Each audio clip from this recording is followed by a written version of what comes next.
اما بعد فاعوذ باللہ من الشیطان الرجیم بسم اللہ الرحمن الرحیم لیس البر ان تولوا وجوہکم قبل المشرق والمغرب ولكن البر من آمن باللہ والیوم الآخر والملائکۃ والکتاب والنبیین وآتى المال على حبه ذوي القربى واليتامى والمساكين وابن السبيل والسائلين وفي الرقاب وأقام الصلاة وآتى الزكاة والموفون بعهدهم إذا عاهدوا والصابرين في البأساء والضراء وحين البأس أولئك الذين صدقوا وأولئك هم المتقون صدق الله العظيم رب اشرح لي صدری ویسر لي امری واحلل عقدۃ من لسانی یفقہوا قولی۔ آیہ بر کے بارے میں کچھ تمہیدی گزارشات بھی پہلے بھی آ چکی تھیں اور پچھلی نشست میں ہم نے پھر اجمالاً ان کا اعادہ کیا۔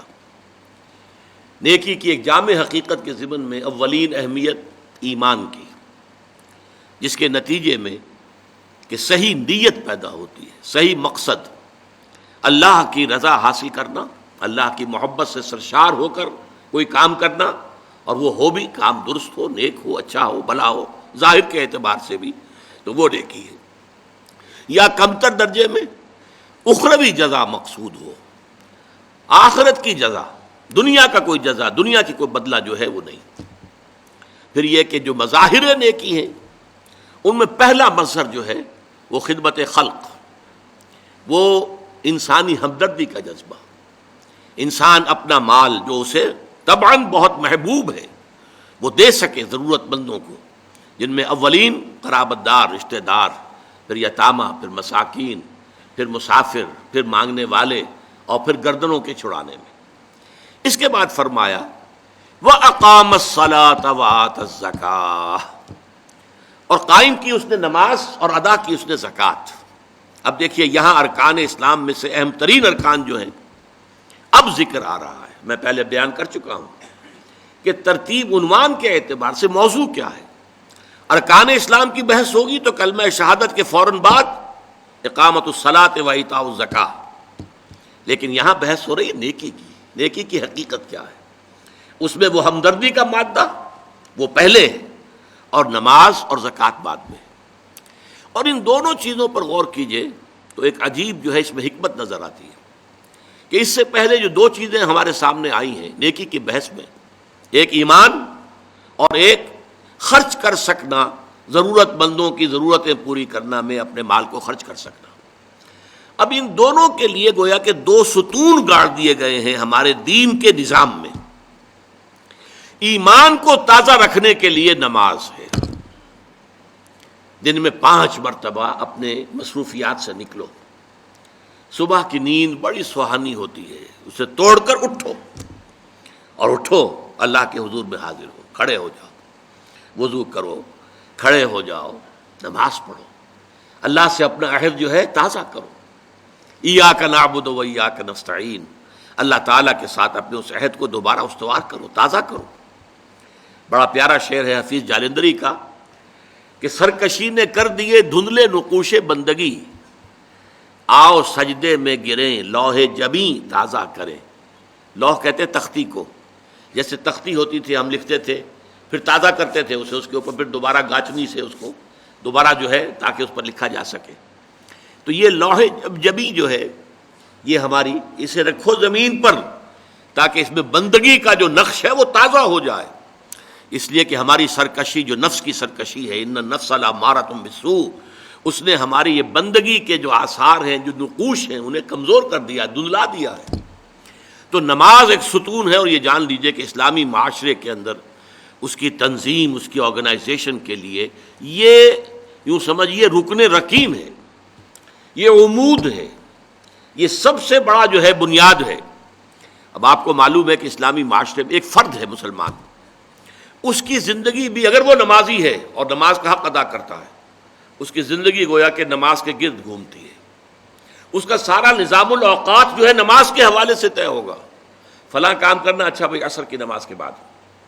وہ کوئی ایسی اپائنٹمنٹ نہیں کر سکتا کہ جس میں عصر کی جماعت جو ہے اس کا معاملہ جو ہے وہ خطرے میں پڑ جائے، مغرب کے بعد اس کا سارا معاملہ چلے گا، اس کا روٹین جو ہے اسی کے گرد گھومے گا. یہ گویا کہ کھونٹا ہے جس کے گرد اس کے معمولات زندگی جو ہے، اس کی چکی جو ہے وہ چل رہی ہے. اسی طریقے سے معاشرہ، اب 5 مرتبہ دن میں مسلمان مسجد میں جمع ہو رہے ہیں، ایک امام کے پیچھے کھڑے ہیں، اور ایک دفعہ ہفتے میں جو ہے بڑی آبادی کے لوگ جو ہیں مسجد جامع میں جمع ہو گئے ہیں. یہ اسلامی معاشرے کی ایک تنظیم ہے. سال میں 2 مرتبہ جو ہے آبادی سے باہر کسی بڑے کھلے میدان میں لوگ چلے گئے ہیں عیدین کے لیے، اور سال میں 1 مرتبہ جو ہے پوری دنیا سے کشاں کہاں کہاں سے گورے بھی اور کالے بھی اور پیلے بھی مسلمان کہاں سے چلے آ رہے ہیں، ہر مسلک ہر فقہ کے ماننے والے. یہ ایک تنظیم ہے جو نماز کے گرد اور حج کے گرد ہو رہی ہے. اور یہ نماز جو ہے در حقیقت بندے کا تعلق اللہ کے ساتھ استوار کرنے کا سب سے بڑا ذریعہ ہے.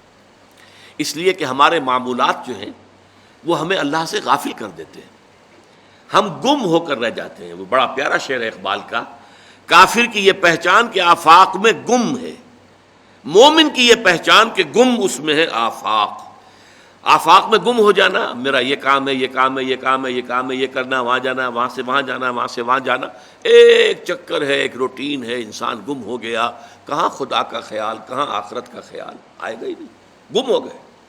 اور ایک وہ ہے کہ جو گویا کہ دنیا میں رہتا ہے، بازار سے گزرا ہوں، خریدار نہیں ہوں. دنیا میں رہو اور دنیا میں گم نہ ہو جاؤ، بلکہ دنیا تمہارے اندر آ جائے، تمہارے قابو میں آ جائے، تمہارے تابع ہو جائے، تمہارے سارے معمولات تمہارے اپنے فیصلے کے، تمہاری خود ہی کے تابع ہو جائیں. یہ کیفیت ہے در حقیقت کے جو مطلوب ہے. اسی لیے فرمایا حضرت موسیٰ علیہ السلام کی پہلی جو حاضری ہوئی تھی اور اسی میں انہیں رسالت عطا ہوئی، تو اس کی پہلی وحی سورہ طٰہٰ کے شروع کی آیات میں ہے، وَأَقِمِ الصَّلَاةَ لِذِكْرِي. دیکھو میری نماز میرے ذکر کے لیے، میری یاد کے لیے نماز کو قائم رکھو.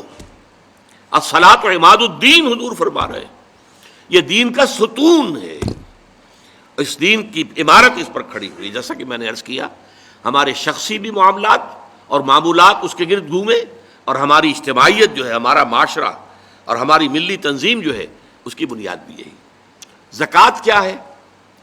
مظاہر نیکی میں سب سے پہلا مظہر آیا تھا مال خرچ کر سکنا، خیرات، صدقات، لوگوں کی ضرورتیں پوری کرنا اپنے مال سے، ہمدردی میں اپنا مال خرچ کرنا. اس مال خرچ کرنے کے لیے ایک اور ستون کھڑا کر دیا گیا، اور وہ زکوٰۃ ہے. کم سے کم اتنا تو دینا ہی ہوگا. گویا کہ آپ کو معلوم ہے کہ کسی بوتل کا کورک اگر بند ہی رہے تو بند رہے گا، اس میں سے کچھ بھی نہیں نکلے گا، ایک قطرہ بھی نہیں ٹپکے گا. ایک دفعہ کھل جائے تو امید ہے کہ کچھ اور بھی نکل آئے گا. تو زکوٰۃ، بخیل سے بخیل انسان بھی اگر مسلمان ہے اور اگر اس کو اللہ تعالیٰ کے حکم کا لحاظ ہے، پاس ہے، زکوٰۃ تو دے گا. چاہے اس کے علاوہ چیریٹی نہ ہو، چاہے اس کے علاوہ جو ہے کوئی خیرات نہ ہو، لیکن یہ زکوٰۃ تو دے گا. لیکن یہ زکوٰۃ جو ہے در حقیقت یہ بنیاد بن جاتی ہے کہ پھر دل میں سے مال کی محبت اس زکوٰۃ کی وجہ سے کم ہوتی ہے. زکوٰۃ کے معنی یہ ہے پاک کرنے والی شے، تزکیہ ہے. یہ در حقیقت نفس کو پاک کرنے والی شے ہے. طہارت نفس، قلب کے اندر سے مال کی محبت کو ختم کرنے والی شے. تو یہ 2 ستون ہیں ہمارے دین کی. حضور کی ایک حدیث میں حضرت معاذ بن جبل رضی اللہ تعالیٰ عنہ سے مروی ہے، تو حضور نے، ویسے تو بہت طویل روایت ہے، وہ میں اس وقت ساری روایت بیان نہیں کر سکتا. حضور نے پوچھا حضرت، اس لیے کہ اس وقت خاص حالات ایسے ہو گئے تھے کہ حضور کی طبیعت میں بڑی بشاشت تھی حضرت معاذ بن جبل کے لیے رضی اللہ تعالیٰ عنہ. ایک سوال تو انہوں نے حضور سے کیا تھا، حضور نے اس کا جواب دے دیا. پھر حضور نے مزید دریائے سخاوت جوش میں آیا، حضور نے فرمایا وَإِن شِئْتَ حَدَّثْتُكَ يَا مُعَاذ بِرَأْسِ هَذَا الْأَمْرِ وَقَوَامِهِ وَضَرْبَةُ السَّنَامِ مِنْهُ. اے معاذ، اگر تم چاہو تو میں بتاؤں کہ ہمارے اس دین کی جڑ کیا ہے اور ہمارے اس دین کا تنا کیا ہے. قوام، یہ درخت جو ہے نا، آپ کو معلوم ہے، درخت کی مثال سامنے رکھیے کہ درخت کی ایک جڑ ہے اور درخت کا ایک تنا ہے جس کے اوپر پھر آگے شاخیں ہوں گی، اس میں پتے آئیں گے، اسی میں پھل یا پھول لگیں گے. وہ قوام ہے، کھڑا رکھنے والی شے. یہ جو تنا ہے یہ کھڑا رکھا ہوا اس کو درخت نے کو اس نے. اور پھر یہ کہ اس کی چوٹی کیا ہے. میں تمہیں بتاؤں، تو انہوں نے کہا بے ابی و امی انت یا رسول اللہ قل لی، میرے ماں باپ آپ پر قربان ہو اے نبی صلی اللہ علیہ وسلم، ضرور بتائیے مجھے۔ تو فرمایا ان رأس ھذا الامر، دیکھو ہمارے اس دین کی جڑ کیا ہے؟ شہادت اللہ الہ الا اللہ وان محمد رسول اللہ، یہ ہے جڑ۔ اور ہمارے اس دین کے معاملے کا جو تنا ہے، قوام ہے، وہ کیا ہے؟ اقام الصلاۃ و ایتاء الزکاۃ، نماز کا قائم رکھنا اور زکوٰۃ کی ادائیگی۔ نماز سے تعلق اللہ کے ساتھ قائم، زکوٰۃ سے تعلق اپنے ابنائے نو کے ساتھ، غربا، مساکین، جو معاش کی دوڑ میں پیچھے رہ گئے ہیں، آپ کے اپنے بھائی بند، آپ کے اعزاء، آپ کے اقربا، زکوٰۃ سے آپ کا ایک رابطہ ان سے تعلق قائم ہوا۔ نماز سے الصلاۃ و عماد الدین، اور الصلاۃ و معراج المومنین، اسے معراج المومنین بھی کہا گیا۔ نماز سے تعلق اللہ کے ساتھ، زکوٰۃ سے تعلق خلق خدا کے ساتھ، اللہ تعالیٰ کے بندوں کے ساتھ۔ اور یہاں زکوٰۃ کا جو لفظ آ گیا تو نوٹ کیجئے، پہلے جو فرمایا تھا وَآتَ الْمَالَ عَلَىٰ حُبِّهِ ذَوِي الْقُرْبَىٰ وَالْيَتَامَىٰ وَالْمَسَاكِينَ وَابْنَ السَّبِيلِ وَالسَّائِلِينَ وَفِي الرِّقَابِ، اور یہاں فرمایا وَآتَ الزَّكَاةَ، اس کا مطلب یہ دو علیحدہ چیزیں ہیں۔ پہلے جو فرمایا ہے وہ نفل ہے، وہ ادا کرنا ہے زکوٰۃ کے علاوہ۔ اس لیے ایک حدیث میں بھی آتا ہے، حضور نے فرمایا صلی اللہ علیہ وسلم ان فی المال لحقا سوی الزکاۃ، دیکھو مسلمانوں یہ نہ سمجھ بیٹھنا کہ تم نے اپنے مال میں سے زکوٰۃ نکال دی تو بس اللہ کا حق پورا نکل گیا، نہیں نہیں، ان فی المال لحقا سوی الزکاۃ، تمہارے اموال میں اللہ کا حق ہے زکوٰۃ کے علاوہ بھی۔ اور پھر آپ نے وہ آیت پڑھی وَآتَ الْمَالَ عَلَىٰ حُبِّهِ ذَوِي الْقُرْبَىٰ وَالْيَتَامَىٰ وَالْمَسَاكِينَ وَابْنَ السَّبِيلِ وَالسَّائِلِينَ وَفِي الرِّقَابِ وَأَقَامَ الصَّلَاةَ وَآتَى الزَّكَاةَ، اس نے جو ہے مال دیا اس کی محبت کے علی رغم، قرابت داروں کو، یتیموں کو، مسکینوں کو، اور مسافروں کو، مانگنے والوں کو، اور گردنوں کے چھڑانے میں، اور قائم کی نماز اور ادا کی زکوٰۃ۔ تو زکوٰۃ ایک فرض شے ہے، اور وہ جو پہلے بیان ہوا ہے وہ نفل ہے، وہ اضافی ہے، وہ زکوٰۃ کے علاوہ ہے، وہ زکوٰۃ کا حصہ نہیں ہے، بلکہ در حقیقت اس جذبے کو سسٹین کرنے کے لیے زکوٰۃ کی حیثیت ایک ستون کی ہے، جیسے ایمان کو تازہ رکھنے کے لیے نماز کی حیثیت ایک ستون کی ہے، الصلاۃ و عماد الدین، اسی طریقے سے انفاق اللہ کی راہ میں مال خرچ کر سکنے کی صلاحیت جو ہے اس کو برقرار رکھنے کے لیے زکوٰۃ کی عبادت فرض کی گئی۔ اب اس کے بعد آئیے وَالْمُوفُونَ بِعَهْدِهِمْ إِذَا عَاهَدُوا، اور وہ لوگ کہ جو اپنے معاہدوں کو پورا کرنے والے ہوں جبکہ وہ عہد کر لیں۔ ایفاء عہد، اس کی کیا اہمیت ہے؟ ایک حدیث، حضور کے جو خادم خاص تھے حضرت انس بن مالک رضی اللہ تعالی عنہ، تقریباً 9 برس تک مدنی زندگی جو ہے اس میں وہ حضور کے ذاتی خادم کی حیثیت سے رہے، اور ان کا کہنا یہ ہے کہ قلما خطبنا رسول اللہ صلی اللہ علیہ وسلم الا قال لا ایمان لمن لا امانۃ له ولا دین لمن لا عہد له، کہتے ہیں شاذ ہی کبھی ایسا ہوا ہوگا کہ حضور نے ہمیں خطبہ ارشاد فرمایا ہو کسی بھی موقع پر، اور اس میں یہ الفاظ مبارکہ آپ نے نہ فرمائے ہوں کہ اس شخص کا کوئی ایمان نہیں جس میں امانت داری کا وصف نہیں، اور اس شخص کا کوئی دین نہیں جس میں ایفاء عہد نہیں۔ کیوں؟ دین بھی نام ہے اللہ سے اپنے ایک عہد کو پورا کرنے کا۔ نماز کی ہر رکعت میں ہم کیا کہتے ہیں؟ ایاک نعبد و ایاک نستعین، پروردگار ہم صرف تیری ہی بندگی اور پرستش کرتے ہیں، اور صرف تیری ہی بندگی اور پرستش کرتے رہیں گے، اور اے پروردگار ہم صرف تجھ ہی سے مدد کے خواہاں ہیں اور تجھ ہی سے مدد چاہتے رہیں گے۔ یہ عہد ہے، بہت بڑا عہد ہے، بہت بڑا عہد ہے۔ اس عہد کو پورا کرنا ہی دین ہے، اللہ کی بندگی، اللہ کے احکام کی اطاعت، اللہ نے جن چیزوں کو حرام کیا ان سے اجتناب کرتے رہنا، اللہ کے فرائض کی ادائیگی، اللہ کے لیے تن من دھن لگا دینا، ایاک نعبد و ایاک نستعین۔ اب ظاہر بات ہے کہ جو شخص انسانوں کے ساتھ چھوٹے چھوٹے کیے ہوئے عہد پورے نہیں کرتا، وہ اتنا بڑا عہد اللہ کے ساتھ کیسے نبھا دے گا؟ جو 2 پیسے کے اندر امانت کا ثبوت نہیں دے سکتا، اس میں بھی خیانت کر گزرتا ہے، وہ 2 کروڑ میں کیسے امین ثابت ہوگا؟ لہذا لا دین لمن لا عہد لہ، لا ایمان لمن لا امانت لہ ولا دین لمن لا عہد لہ۔ جس شخص میں امانت داری کا وصف نہیں ہے اس کا کوئی ایمان نہیں، اور جس کے اندر ایفاء عہد کا مادہ نہیں ہے اس کا کوئی دین نہیں۔ اب خاص طور پر اس نیکی کی بحث میں جس ربط اور ترتیب کے ساتھ یہ بات آ رہی ہے اس کو سمجھیے۔ در حقیقت یہ معاملات جو ہیں انسان کے، بین الانسانی معاملات، یہ در حقیقت اس کا تذکرہ ہے، اس لیے کہ اب تک جو معاملے آئے، ایک خدمت خلق اور انسانی ہمدردی کا جذبہ، پھر نماز کا قیام، زکوٰۃ کی ادائیگی، اب جو یہاں آ رہا ہے یہ معاملات ہیں بین الانسانی معاملات۔ معاملہ کہتے ہیں جو 2 افراد کے مابین کوئی بات ہو رہی ہو، عمل سے معاملہ، جوہد سے مجاہدہ، قتل سے مقاتلہ۔ تو جب 2 فریقوں کے درمیان جوہد ہوگی، جوہد کا جوہد سے ٹکراؤ ہوگا تو وہ مجاہدہ بن جاتا ہے۔ جب 2 فریق ایک دوسرے کو قتل کرنے کے درپے ہیں یہ مقاتلہ ہے۔ معاملہ جب 2 انسان یا 2 فریق یا 2 گروہ یا 2 کمپنیاں، یہ کمپنیاں جو ہیں وہ بھی آپ کو معلوم ہے لیگل پرسنز شمار ہوتے ہیں، ان کے مابین کوئی معاملہ ہو رہا ہے، کوئی معاملہ طے کر رہے ہیں، ان معاملات کے اندر سٹریم لائننگ کرنے والی ایک شے ہے، اگر وہ ہو جائے سارے معاملات درست ہو جائیں گے۔ اب آپ کو معلوم ہے ایفاء عہد کا جذبہ پیدا ہو جائے۔ دیکھیے معاملات کی میں آپ سے وضاحت کروں، ایک شخص امپلائر ہے، ایک امپلائی ہے، ان کے درمیان ایک کانٹریکٹ ہے، یہ ریمونریشنز ملیں گی، یہ مراعات، یہ مفادات، یہ تنخواہ، یہ کام تمہیں کرنے ہیں۔ اب اگر ایک شخص پوری تندہی کے ساتھ وہ کام نہیں کرتا تو وہ حرام خوری کر رہا ہے، ایفاء عہد نہیں کر رہا۔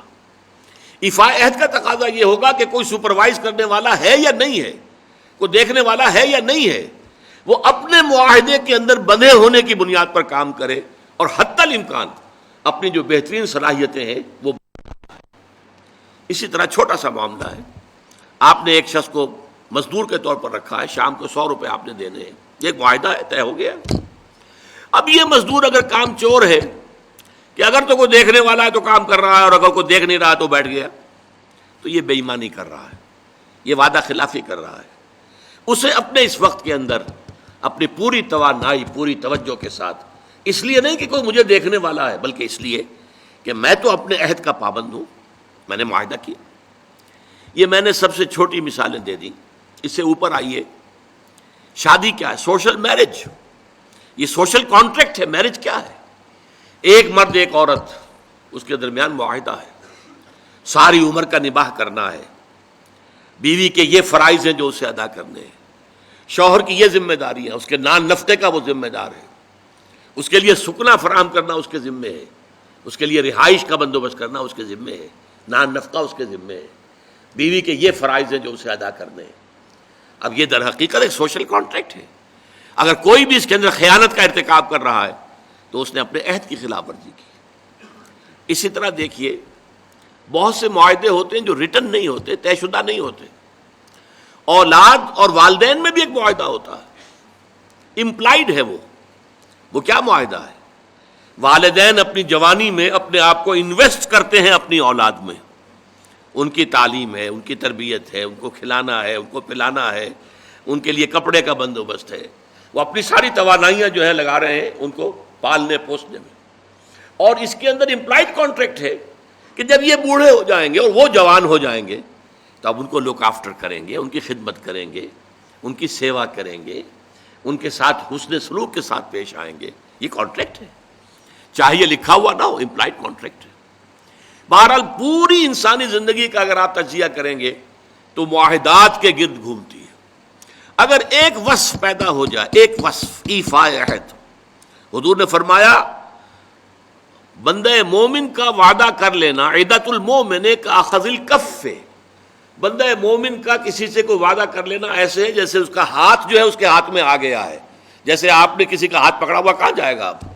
لہذا وہ تو بن گیا، اس نے وعدہ کیا وہ بن گیا۔ اور یہ ایک واقعہ آتا ہے حضور کا، اور یہ بھی آغاز وحی سے قبل کا واقعہ ہے۔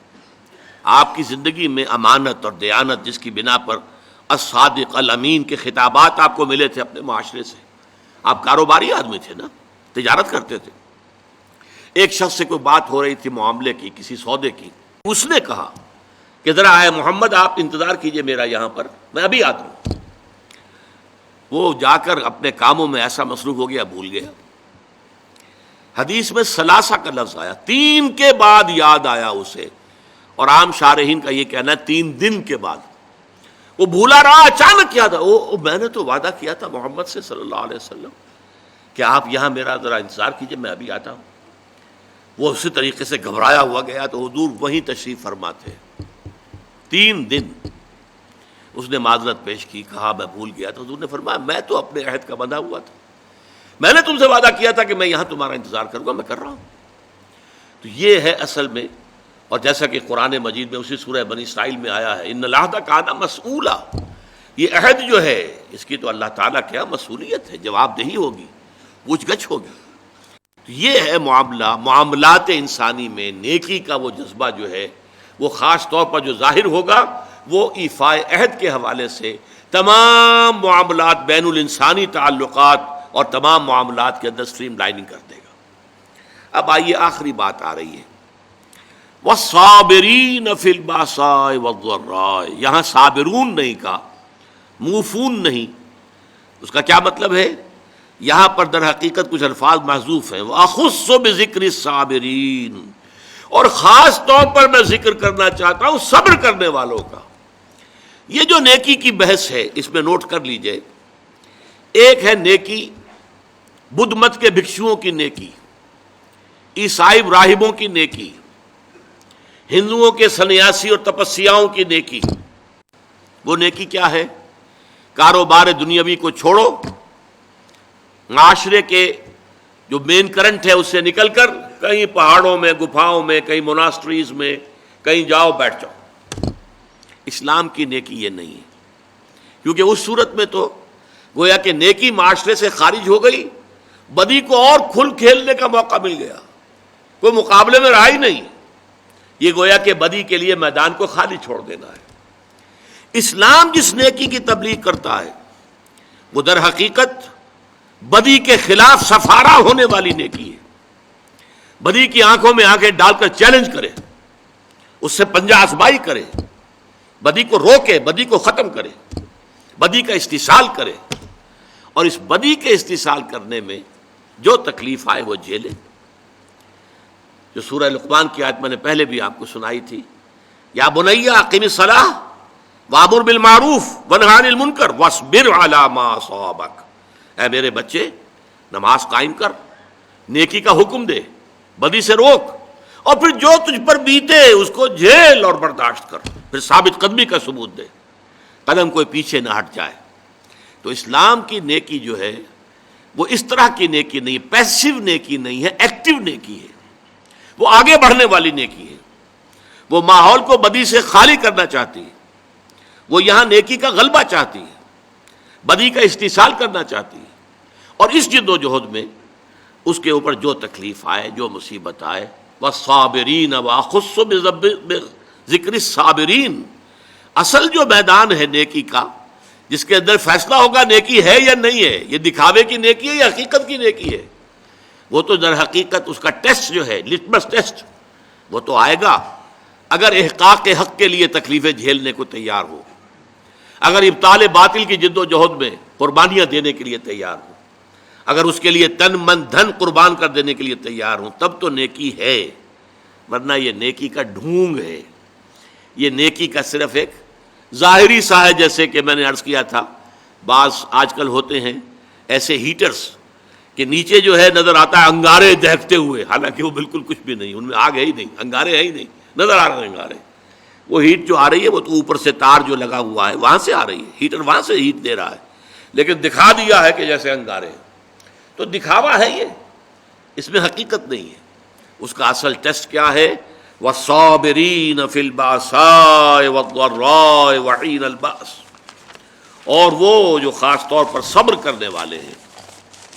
بادشاہ جب جمع میں آتا ہے تو یہ فقر و فاقہ، بھوک کی سختی، جیسے کہ سورہ بقرہ ہی میں چند رکوع پہلے ہی وہ آیت آ چکی ہے، وَلَنَبْلُوَنَّكُم بِشَيْءٍ مِّنَ الْخَوْفِ وَالْجُوعِ وَنَقْصٍ مِّنَ الْأَمْوَالِ وَالْأَنفُسِ وَالثَّمَرَاتِ وَبَشِّرِ الصَّابِرِينَ۔ اور ہم اے ایمان کے دعوے دارو تمہیں لازماً آزمائیں گے، خوف سے بھی اور بھوک سے اور مال اور جانی نقصان سے، اور اے نبی بشارت دے دیجئے صبر کرنے والے۔ تو یہ تو ہے بھوک، فقر و فاقہ۔ آپ کو معلوم ہے، میں نے پہلے ذکر بھی کیا تھا، جیش اسرا کے اندر غزوہ تبوک کے دوران کس قدر شدید بھوک کی کیفیت تھی مسلمانوں پر۔ ایسے بھی مواقع آئے ہیں کہ تین مسلمانوں کے لیے 24 گھنٹے کا راشن ایک کھجور ایک صحابی نے، ایک مسلمان نے منہ میں رکھ کے تھوڑی دیر چوس لی، پھر دوسرے کو دے دی، پھر دوسرے نے چوس لی، کچھ گلوکوز پہلے کو مل گیا، کچھ دوسرے کو مل گیا، پھر تیسرے کو مل گئی۔ یہ بھی آیا۔ اب جھیلنا، اسے برداشت کرنا۔ اسی طریقے سے غزوہ خندق کے موقع پر جو آیا، اس لیے کہ شدید ترین سردی کا موسم تھا اور یہاں اب کچھ نہیں تھا، چاروں طرف سے گھیراؤ ہے، کوئی باہر سے رسد آ ہی نہیں سکتی، قحط کی کیفیت ہے، اور یہاں پر جو ہے فاقے آ رہے ہیں، اور اس فاقے کی حالت میں حکم ہوا ہے کہ خندق کھودو۔ اور مدینے کی زمین جو ہے پتھریلی زمین ہے، ٹھیک ہے وہاں پہ ریت بھی ہے، لیکن خندق کھودنے کے لیے تو ریت سے نیچے جانا پڑے گا نا، پتھروں کے اوپر۔ چنانچہ ایک واقعہ آتا ہے کہ ایک بڑی چٹان آ گئی، تو جس چٹان کو بہت سے مسلمانوں نے کوشش کی اپنے اس تیشوں کے پھاوڑوں کے ذریعے سے توڑنے کی، نہیں توڑ سکے، پھر حضور نے ضرب لگائی ہے تو وہ ٹوٹی۔ تو وہ چٹانیں جو ہیں ان کو توڑ رہے ہیں، اور ہے فاقے سے۔ تو لوگوں نے اپنے پیٹوں کے اوپر پتھر باندھے ہوئے اپنی چادروں کے ساتھ کس لیے ہیں، تاکہ ایک تو وہ کہ ہنگر پینز نہ ہوں، وہ جو پیٹ کے اندر بروڑا اٹھتا ہے درد کی وجہ سے، اگر معدہ خالی ہے تو وہ تو احتجاج کرے گا، لیکن اس بوجھ تلے اس کو لے آئے پتھر تلے، تو وہ جو ہے اس میں وہ کیفیت پیدا نہیں ہوگی، کمر دوہری نہ ہو جائے۔ اور جب حضور سے شکوہ کیا کہ حضور دیکھیے اب ناقابل برداشت ہو رہا ہے معاملہ، دیکھیے کرتے اٹھا کے لوگوں نے دکھایا، ہم نے پتھر باندھے ہوئے، آپ نے اپنا کرتا مبارک اٹھا کر دکھایا، وہاں 2 پتھر بندھے ہوئے۔ یہ کیفیتیں ہیں کہ جن میں سے گزرے ہیں محمد الرسول اللہ والذین معہ، حضور بھی اور حضور کے ساتھی بھی۔ تو والصابرین فی البأساء والضراء، ضرر کہتے ہیں تکلیف، کوئی آپ کو جسمانی تکلیف پہنچ رہی ہے، کوئی زخم کے اندر ٹیسیں اٹھ رہی ہیں، یا جیسے کہ آپ کو معلوم ہے جیسے مکے میں صحابہ کرام کو ٹارچر کیا جا رہا تھا، شدید ترین ایذائیں دی جا رہی تھی، حضرت بلال کا معاملہ، حضرت خباب بن الارض کا معاملہ، دہکتے ہوئے انگاروں کے اوپر ننگی پیٹھ لٹا دیا گیا، لیٹ جاؤ، لیٹ گئے۔ اب آپ دیکھیے کھال ہے، آپ کا کیا خیال ہے کہ ان کی کھال سن تھی؟ انہیں جلن کا احساس نہیں ہو رہا تھا، لیکن جھیلا ہے، اسے برداشت کیا، کیونکہ حضور کا حکم ہے کہ کوئی جوابی کارروائی نہیں کرنی ہے، جو بھی یہ کرے ٹھیک ہے کرنے دو، تمہارے جسم کے ٹکڑے کر دے کرنے دو۔ اسی وجہ سے لیٹ گئے، اور جو ہے وہ کھال جلی ہے، پھر پیٹھ کی جو چربی ہے وہ پگھلی ہے، اس سے پھر وہ انگارے ٹھنڈے ہوئے ہیں، یہ کیفیت ہے، جھیلنا ہوتا۔ تو یہ جھیلنا جو ہے برداشت کرنا، تحمل، والصابرین فی البأساء والضراء وحین الباس، اور خاص طور پر باس کے وقت، باس جب واحد میں آتا ہے اس کے معنی جنگ ہے، یہ آخری امتحان ہوتا ہے، میدان جنگ میں آ جانا، جان ہتھیلی پر رکھ کر میدان میں آ جاؤ۔ ظاہر بات ہے جو جنگ میں گیا وہ گویا کہ اپنی جان کا رسک لے کر جا رہا ہے، یہ تو اگر کوئی خاص اللہ کا فضل ہے کہ لوٹ آیا تو یہ تو فضل ہے، یہ تو ایک طرح سے نئی زندگی ہے، ورنہ در حقیقت جنگ میں جانے والا اپنی جان کا رسک لے کر، اور وہاں پھر صبر کرنا، ڈٹے رہنا، وہاں پیٹھ نہ دکھانا۔ وَمَن يُوَلِّهِمُ الدُّبُرَ يَوْمَئِذٍ، تو اگر کسی شخص نے اپنی پیٹھ دکھا دی دشمن کو جنگ کے موقع پر، تو پھر اس کے لیے تو اللہ تعالیٰ کا عذاب ہے، وَمَأْوَاهُ جَهَنَّمُ وَبِئْسَ الْمَصِيرُ، اور اس کا برا ٹھکانہ ہے جہنم، جہنم ٹھکانہ ہے جو بہت بری جگہ ہے۔ تو تو جنگ کے موقع پر اب یہاں سوچئے کہ وہ جو میں نے کہا تھا کہ یہاں پہ سورۃ العصر کی تیسری چیز جو ہے وہ انڈرسٹوڈ ہے. سورۃ العصر میں ایمان کی بات آئی، ایمان یہاں آ گیا، 5 ایمانیات کا ذکر آ گیا. سورۃ العصر میں عمل صالح کا معاملہ آیا، یہاں پر اس کے مختلف شعبے، خدمت خلق، انسانی ہمدردی، عبادات، نماز اور زکوٰۃ، ایفاء عہد، تمام جو بین الانسانی معاملات ہیں، تعلقات ہیں، ان کی اسٹریم لائننگ.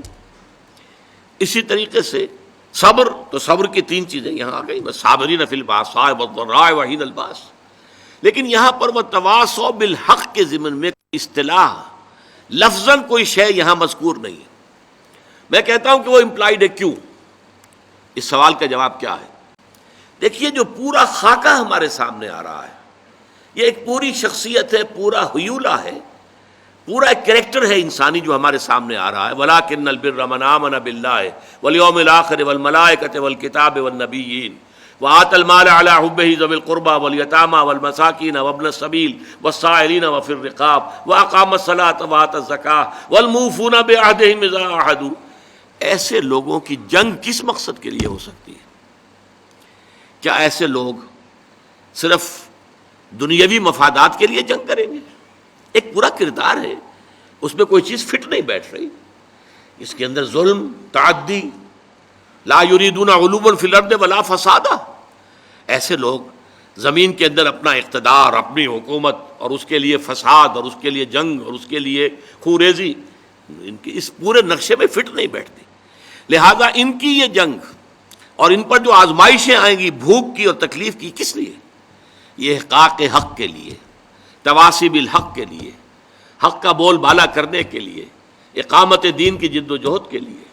اس لیے کہ سب سے بڑا حق کیا ہے؟ یہ زمین اللہ کی ہے اور اس پر اسی کا حکم چلنا چاہیے. یہ ہے سب سے بڑا حق. میں نے عرض کیا تھا سب سے چھوٹا حق یہ بھی ہو سکتا ہے کہ بچے گلی میں کھیل رہے ہیں اور آپ ان سے کہیں کہ بیٹے یہ جگہ نہیں ہے کھیلنے کی، میدان میں جا کر کھیلو.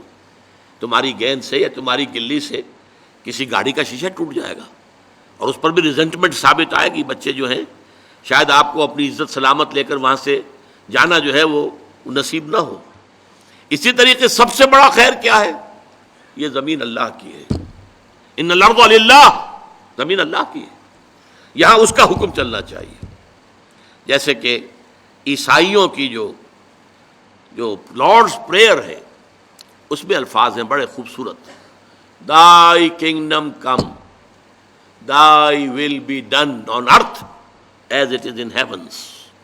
اے رب تیری حکومت، تیری بادشاہت زمین میں قائم ہو جائے، اور اے رب تیری مرضی جیسے آسمانوں میں پوری ہو رہی ہے. سورج تیرے حکم کا تابع ہے اور چاند تیرے حکم کا تابع ہے. اے پروردگار اسی طریقے سے زمین پر بھی تیرا ہی حکم چلے. یہ ہے سب سے بڑا حق. اس حق کے لیے میدان میں آنا. اور ظاہر بات ہے کہ جب یہ آیتیں نازل ہو رہی تھی تو ایک نقشہ موجود بالفعل تھا. محمد الرسول اللہ والذین معہ ان وادیوں میں سے گزر چکے تھے. ایمان کے مراحل انہوں نے طے کیے. انسانی ہمدردی کے کتنے بڑے بڑے مظاہر سامنے آئے. حضرت ابوبکر کا ذکر ہو چکا ہے ایک جنگ کے موقع پر، اور غالباً یہ غزوہ احد کی بات ہے، کیونکہ بہت سے مسلمان شہید بھی ہوئے تھے، بہت سے زخمی بھی تھے. بعد میں کوئی پانی پلانے والا آیا، العطش العطش. معلوم ہوتا ہے کہ جب جسم میں سے خون زیادہ نکل جائے زخموں سے تو پیاس شدید ہو جاتی، پانی کی کمی جسم میں ہوتی ہے. العطش العطش. تو ایک کے پاس وہ ایک پیالہ لایا گیا، منہ سے لگایا گیا کہ برابر میں ذرا آواز آئی العطش العطش. تو اس نے کہا اچھا پہلے میرے بھائی کو پلاؤ پھر میں پی لوں گا. وہاں لے کر گئے تو اس کے قریب سے کہیں اور سے آواز آ گئی العطش. اس نے کہا پہلے میرے اس بھائی کو پلاؤ پھر میں پی لوں گا. وہاں جب پہنچا ہے پانی لے کر، جو شخص بھی لے کر گیا تھا ان کا دم نکل گیا. واپس آئے تو ان کی بھی روح پرواز کر چکی. واپس آئے تو پہلے کا بھی انتقال ہو چکا. یہ انسانی ہمدردی. موت کے وقت بھی یہ کیفیت، یہ ایثار. یؤثرون علی انفسہم ولو کان بہم خصاصہ. اپنے اوپر دوسروں کو ترجیح دینا. یہ سارے مراحل طے کر چکے تھے صحابہ کرام، اور لوگوں کے سامنے نقشے موجود تھے، اور ان کا ایفاء عہد یہ سب ان کے سامنے موجود تھا. اب یہ لوگ تھے کہ جو جنگیں بھی کر رہے تھے، قتال کر رہے تھے، جانیں دے رہے تھے، یقاتلون فی سبیل اللہ فیقتلون ویقتلون، اللہ کی راہ میں قتال کر رہے ہیں، قتل ہوتے بھی ہیں، قتل کرتے بھی ہیں۔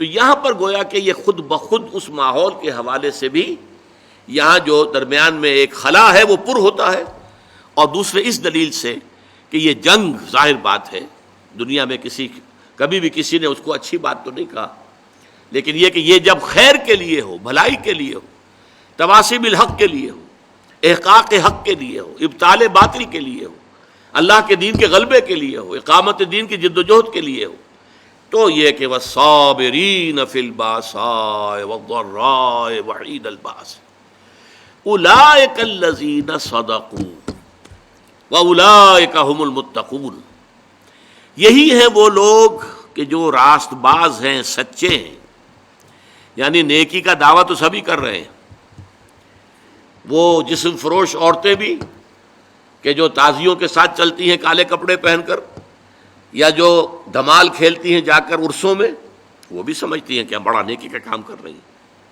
اور جیب کترے بھی نیکی کا کام کرتے ہیں، ڈاکو بھی کرتے ہیں، چور بھی کرتے ہیں، یہ بستہ الف بستہ بے کے لوگ بھی کرتے ہیں، لیکن اصل نیکی کس کی ہے؟ ایک مذہبی طبقے کی نیکی بھی ہے، ریچولز ہیں، رسومات ہیں، ظواہر ہیں، مظاہر ہیں، اندر سے کھوکھلے ہیں، جس کی کہ حضرت مسیح نے بہترین تشبیہ دی تھی یہود کے علماء کے لیے کہ تمہارا حال ان قبروں کے مانند ہے جن کے اوپر سفیدی کی ہوئی ہے، بہت اچھے، چادر بھی پڑی ہوئی ہے، لیکن اندر ان کے گلی سڑی ہڈیوں کے سوا کچھ نہیں ہے۔ تمہارے باطن میں تعفن ہے، مال کی محبت، دنیا کی محبت، جاہ کی محبت، دنیاوی اقتدار کی محبت، اس نے تمہیں اندھا کر دیا، اتنا اندھا کہ اللہ تعالیٰ کے عظیم ترین معجزے جو عطا کیے اللہ نے حضرت مسیح کو، ان کو بھی نہ دیکھ پائے، اللہ کے ایک عظیم رسول کو نہ پہچان پائے، اللہ کے ایک عظیم رسول کو کہہ دیا گیا ولد الزنا ہے، یہ معاذ اللہ صبح معاذ اللہ، نقل کفر نہ باشد، مرتد ہے، جادوگر ہے، کافر ہے، واجب القتل ہے، سولی پر چڑھا دیا جائے۔ یہ مذہبی طبقہ تھا جس نے یہ کام کیا، اور ایک طبقہ ہمارے ہاں وہ لبرل، جیسا کہ میں نے عرض کیا تھا، وہ کہتے ہیں بھائی سچ بولنا چاہیے، کام اپنا کرنا چاہیے، وعدہ پورا کر، باقی یہ نماز روزہ جو ہے یہ تو انفرادی معاملہ ہے، یہ انسان کا اور اللہ کا اپنا درمیانی معاملہ ہے۔ ان تمام چیزوں کو جس طریقے سے اس آیت میں جمع کر دیا گیا، اور ہر شے اپنی جگہ پر فٹ، نماز اور روزے کو درمیان میں تو لائے، نمبر 1 پر نہیں لائے، نمبر 1 پر وَآتَ الْمَالَ عَلَىٰ حُبِّهِ ذَوِي الْقُرْبَىٰ وَالْيَتَامَىٰ وَالْمَسَاكِينِ وَابْنَ السَّبِيلِ وَالسَّائِلِينَ وَفِي الرِّقَابِ، اور اس سے بھی پہلے اصل ایمان، موٹیویشن کیا ہے تمہارا؟ اب دیکھیے ہماری مجبوری کیا ہے، ہم انسانوں کی مجبوریاں ہیں 2، ایک تو یہ کہ ہم اعمال کے ظاہر پر حکم لگاتے ہیں، ہمیں باطنی تو نظر نہیں آتا، ہم کسی کا دل نہیں دیکھ سکتے، ہمیں نہیں معلوم اس کی نیت کیا ہے، اور کسی کی نیت پر بلا سبب شک کرنا، شبہ کرنا، اس کی ہمیں اجازت نہیں، لہذا ہم تو کہہ دیں گے یہ نیکی ہے، یہ نیکی کا کام ہے، ہم اس کی باطنی جو ہے، اس کا اصل پس منظر کیا ہے، اس کی اصل جذبہ محرکہ کیا، ہم نہیں جان سکتے۔ دوسرا معاملہ کیا ہے، ایک ہی شخص کے ہم کچھ اعمال کو کہتے ہیں یہ کام تو اس نے بڑے نیکی کی ہے، یہ کام اس کے بڑے برے ہیں، یہ بھی در حقیقت ہماری محدودیت ہے۔ حقیقت کے اعتبار سے انسانی شخصیت جو ہے ایک حیاتیاتی اکائی ہے۔ دیکھیے اگر آم کا درخت ہے تو آم لگے گا، اس میں نیمبو کیسے لگ جائے گا؟ آم لگے گا، نیم کی نمولی کیسے لگ جائے گی؟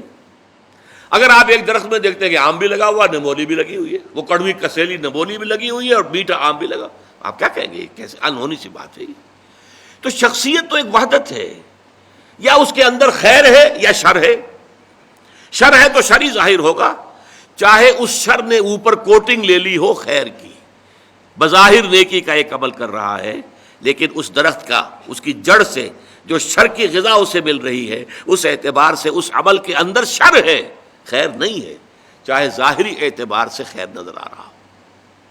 اسی طریقے سے جو شخص نیک ہے اس کے عمل میں نیکی ہی نظر آئے گی، برائی نہیں ہوگی، البتہ اس میں ایک استثناء ہے، جو حقیقتاً نیک ہے، جو اس پیمانے پر پورا اتر رہا ہے، وَلَٰكِنَّ الْبِرَّ مَنْ آمَنَ بِاللَّهِ وَالْيَوْمِ الْآخِرِ وَالْمَلَائِكَةِ وَالْكِتَابِ وَالنَّبِيِّينَ إِلَىٰ آخِرِ الْآيَةِ، جو شخص اس پر پورا اتر رہا ہے اس سے بھی کبھی وقتی حالات کے تحت، وقتی اثرات کے تحت کوئی غلط کام سرزد ہو سکتا ہے۔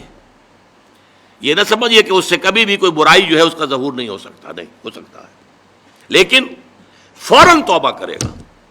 اگر اس کے اندر نیکی ہے، وہ کسی بدی کو مستقل طور پر اپنی زندگی میں اپنے کردار کے اندر جگہ نہیں دے سکتا۔ اس کو آپ 2 اور 2 4 کی طرح جان لیجیے۔ وقتی آلات ہیں، وقتی اثرات پڑ گئے ہیں، یا جذبات کا کوئی طوفان امڈ آیا ہے وقتی طور پر، اور اس میں جو ہے آدمی سے کوئی غلط حرکت سرزد ہو گئی ہے، لیکن اگر نیک ہے اندر سے فی الواقع فوراً توبہ کرے گا۔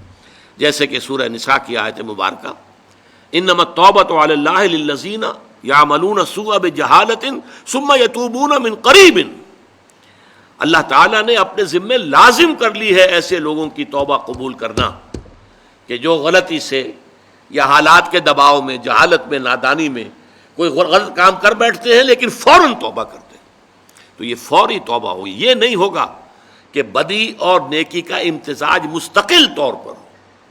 یہ نہیں ہو سکتا کہ ایک طرف نماز، روزہ، یہ سارا کچھ بھی ہو رہا ہے، دوسری طرف سودی کاروبار مستقل طور پر اپنے دھندے میں شامل ہے۔ یہ نہیں، یہ اگر ہے تو اس کا مطلب یہ ہے کہ نیکی نہیں ہے۔ اصل میں یہ اندر اندھیرا ہی ہے، روشنی نہیں ہے، اندر تاریکی ہے، اندر کوئی نور نہیں ہے۔ یہ صرف ظاہر کے کچھ اوپر جو ہے لبادے اوڑھ لیے گئے ہیں، ان کی حقیقت کوئی نہیں۔ آخری بات اس آیت کی وَأُولَٰئِكَ هُمُ الْمُتَّقُونَ، یہ سمجھیے بونس ہے اس آیت کا کہ تم نے نیکی کی اصل حقیقت کو اگر سمجھ لیا تو ساتھ ہی یہ نوٹ کر لو یہی لوگ متقی ہیں۔ تمہارا تقویٰ کا تصور بھی کچھ اور ہی ہے۔ ایک ظاہری وضع قطع ہے، شکل و صورت ایک طرح کی بنا لی ہے، لباس ایک طرح کا پہن لیا ہے، تو آپ سمجھتے ہیں بڑا متقی انسان ہے۔ یہ ظاہر کے ساتھ، ظواہر کے ساتھ، وہی ہماری مجبوری، ہم دل کے اندر جھانک کر نہیں دیکھ سکتے، لیکن حقیقت میں متقی وہ ہوگا جو اس پورے نقشے پر پورا اتر رہا ہو، جس کی پوری شخصیت جو ہے اس کے اندر یہ رنگ بھرا ہوا ہو، وہ ہے متقی۔ جیسے کہ حضور نے ایک مرتبہ 3 دفعہ اپنے قلب مبارک کی طرف، سینہ مبارک کی طرف اپنے دست مبارک سے اشارہ کیا، التقویٰ ہا ہونا، التقویٰ ہا ہونا، التقویٰ ہا ہونا، تقویٰ یہاں ہوتا ہے، تقویٰ یہاں ہوتا ہے، تقویٰ یہاں ہوتا ہے۔ تقویٰ دل میں ہوتا ہے، دل میں ایمان ہوتا ہے۔ ایمان اور تقویٰ یہ گویا کہ ہم معنی اور مترادف باتیں ہو گئی۔ اگر اللہ پر ایمان ہے تو اللہ کی معصیت سے بچنے کی کوشش کریں گے کہ نہیں؟ اللہ کو راضی کرنے کی کوشش کریں گے کہ نہیں؟ لہذا اصل تقویٰ یہاں ہے، اور جب یہ اندر ہے تو پھر پورے وجود کو یہ ایک خاص رنگ میں رنگ دے گا، اور وہ پوری شخصیت انسان کی اس آیہ بر میں ہمارے سامنے آ گئی۔ بارک اللہ لی ولکم فی القرآن العظیم ونفعنی وإیاکم بالآیات والذکر الحکیم۔